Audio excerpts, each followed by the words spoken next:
Number 6 is Can You Ever Forgive Me? Ah, that's interesting. Yes. Because that actually hasn't been released in this country yet. I know. You're breaking the rules. I love it, Raj Rudolph.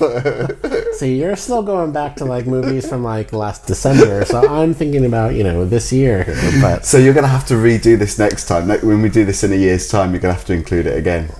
Well, it'll probably be on your list. Yeah, okay. But Can You Ever Forgive Me? At least it has a trailer. That was my rule, because if it has a trailer and people have seen it, it's been reviewed, then it's fair game. So many films haven't. I know. Reviewed, yeah. But yeah, I just really like this movie. The more and more I think about it, the more I just want to see it again. I think it's out. Isn't it out? I think it comes out in February, end of February. Really? Yeah. Oh, wow. Surprisingly, because I think they should have released it by now, because I think it's lost its momentum a little bit. You think so? Nobody's really talking about it, are they? Yeah, it didn't get much buzz after BFI London Film Festival. But maybe that's to come. Was it released in America?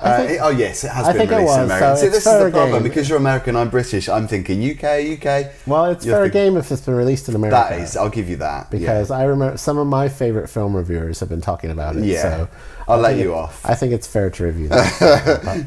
No, Melissa McCarthy is just so good in this film. She's absolutely brilliant. I love her anyway. Even the movies that haven't been critically acclaimed, I've loved her in. It's a cute little story about people who break the rules. And I just really enjoyed it. I didn't expect to enjoy it so much, but if you've seen the trailer, you're at all interested in 2 hours of a good story and great acting. It's a fascinating story. Yeah, I think you'll really like it. Based on true story, obviously. Yep. About a writer that forges letters to kind of enhance her career, really, because she's a struggling writer, isn't she? She writes biographies, celebrity biographies. But she's so good at it. Yeah. That the FBI are after her.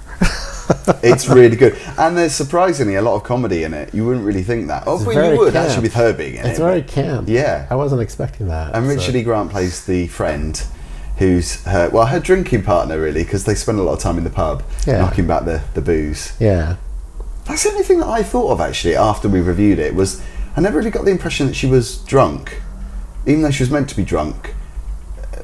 She didn't really, but then I suppose she was a hardened drinker, so you don't really get that, I suppose, with hardened drinkers. You just see them as being there. Our drunk was probably her buzz. So. Yeah, probably. So number 6, we've mentioned it already, A Quiet Place. Oh, okay. A little bit higher up in the top 10 for me. There you go. If you don't know the story, and we have already talked about it, obviously, but it's about sound-hating monsters that take over the world, and it's about a family that basically have to go through life just being really quiet.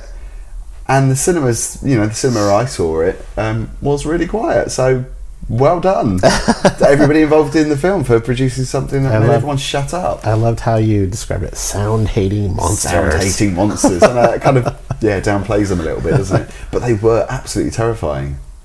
Brilliantly done. Do you think this is enough of a film for it to start a whole new franchise, like A Quiet Place universe? Could you see like a monster movie? A Quieter Place?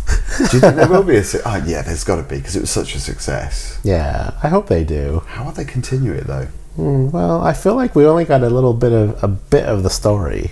So, where did the aliens come from? Who made them? That's very true. Were they made in a lab? Were they on outer space? That's a really good thing as well, because less is definitely more. Yeah. Because I think the more you talk about a story, particularly if you talk about backstory, where films, maybe you've got a sequel that's 30 or 40 years on, as we've seen recently. No films mentioning here. You know what I mean, though. Yeah. You know which one I'm talking about. I think there's a tendency for directors and people involved in the film to just tell too much of the story. I think the audience should decide what the story is and make that story up in their heads to a certain point as well.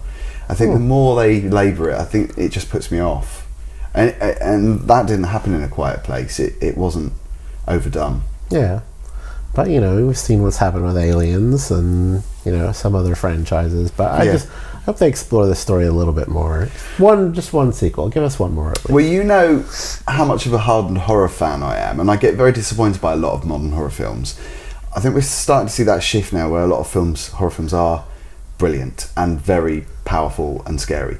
This actually made my palms sweat. Yeah. Because I felt very anxious, because it had that real mood about it. It wasn't all about gore and violence necessarily, it was about tension. And even just thinking about it now, as made the hairs go up on the back of my neck. And I'll never walk around with bare feet on again, especially on wooden floors. There you go. Yeah.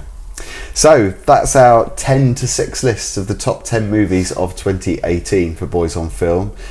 Maybe you've agreed with us, maybe you haven't. Maybe you think that we've put in something that should be higher, lower. Should we do some honourable mentions? Yes, go for it. So things that didn't make your top 10 that were just quite shy. Yeah, bubbling under. Do you have a few? I can't really think of any off the top of my head. Honourable mention for me, number 1, American Animals. Very good film about a heist gone wrong, about people who don't know how to do heists, told in a very unique way of the real life actors yes, the real life actors and the real life people who created the story. Definitely go see it. Also, honorable mention for me, Assassination Nation in cinemas now, I believe. Yeah. Very good semi-real story about some girls who kick ass. Yeah. Because of a few rumours who've gone wrong in the town. Yeah, So. I need to see that. I haven't got any honourable mentions because Raj has just thrown this on me at the last minute and I haven't prepared. But if he thinks of any in the next segment, we'll just edit that. Yeah, do you know what? I'll put some comments below. I'll post some honourable mentions, but I won't actually mention any on the video. So let us know what you think. Don't forget, we've still got numbers 5 to 1 coming up. What will be our favourite film of 2018? It's so exciting. You might know if you've watched any of our previous videos. Well, maybe we haven't mentioned those films in previous reviews. Because that's the beauty of this, isn't it? Is that we can talk about films that we haven't reviewed necessarily. Yeah. We don't get time to do everything, do we? No.